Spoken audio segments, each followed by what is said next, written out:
Actions of Iran have shocked the civilized world. Our embassy has been On November the 4th, 1979, over 50 U.S. embassy staff in Iran were taken hostage. Telling the story of the 6 who escaped has just earned Ben Affleck 2 Golden Globe Awards for Best Director and Best Motion Picture. Acting, producing, directing, wearing all of those hats on set, how did you juggle? The hats just piled up. You know, it feels more normal than you think it would. Once you're invested in a movie, you kind of want to be involved in all that stuff. And in a way, it's actually frustrating when you're not allowed into that, as opposed to unusual to be able to have your hand in all those pots.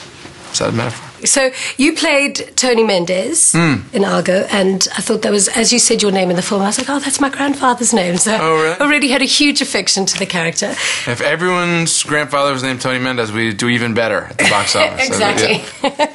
So why did you decide to bring this particular picture to the big screen? Honestly, usually you get that question, you have to sort of struggle to come up with 2 answers. I could take up all of our time talking about all the different things that I thought were really worth doing about this movie, but in brief, you know, it was not something I'd ever seen before. It not only was a true story, but it was a thriller, it was a comedy, it was a spy movie. It had these different tones that, as a director, it was a real interesting challenge to unify them. I thought that the parts were great, and I could get great actors. You know, it was just a terrific story when I read it right off the page. It's gonna take a miracle to get them out. I got an idea. They're a Canadian film crew for a science fiction movie. I fly into Tehran. We all fly out together as a film crew. I need you to help me make a fake movie. So you want to come to Hollywood and act like a big shot without actually doing anything? Yeah. You'll fit right in. You need a script? Argo, science fantasy adventure. Moonscape, Mars, desert. They need an exotic location to shoot. You need a producer. If I'm doing a fake movie, it's going to be a fake hit. Tell me about the pressures of having to play a real person. I mean, how accurate does your depiction have to be? What the person was really like? I thought it more accurate to get the spirit of the man. I could never get every detail down. I found out a couple of things that were useful. He's got a lot of friends that still work in the business. Played John Chambers, who's a makeup artist. He was the first man to win an Academy Award for makeup. He was also a civilian CIA operative. But just trying to channel the spirit of that and get that right so I don't get any angry phone calls or makeup brushes in the eye in future. You're getting a visitor. Did you get to speak to any real CIA? I did. My character, Jack O'Donnell, is a composite character. It's based on a lot of different, you know, guys at the CIA who would have been there at the time.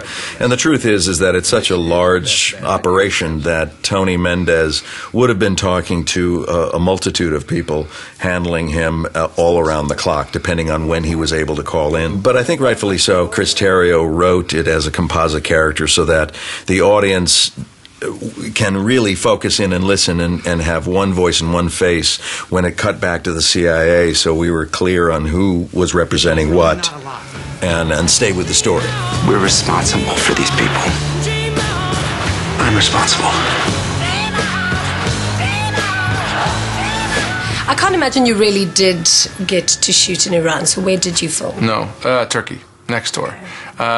And we were told that, you know, a lot of the architecture and stuff was similar, and that, you know, Turks and Persians looked quite similar, and that there were Persian Farsi speakers that were in Turkey who had left Iran, so it seemed like a good choice. Why should somebody watch this film? Well, aside from the fact that Argo is a very entertaining movie, it's based on a true story.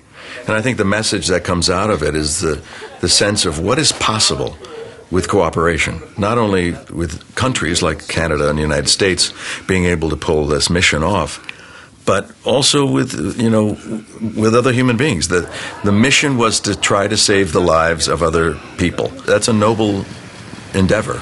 The sense of desperation where you had to make even the best of a lot of bad ideas work. It just had to work without any gunplay or violence.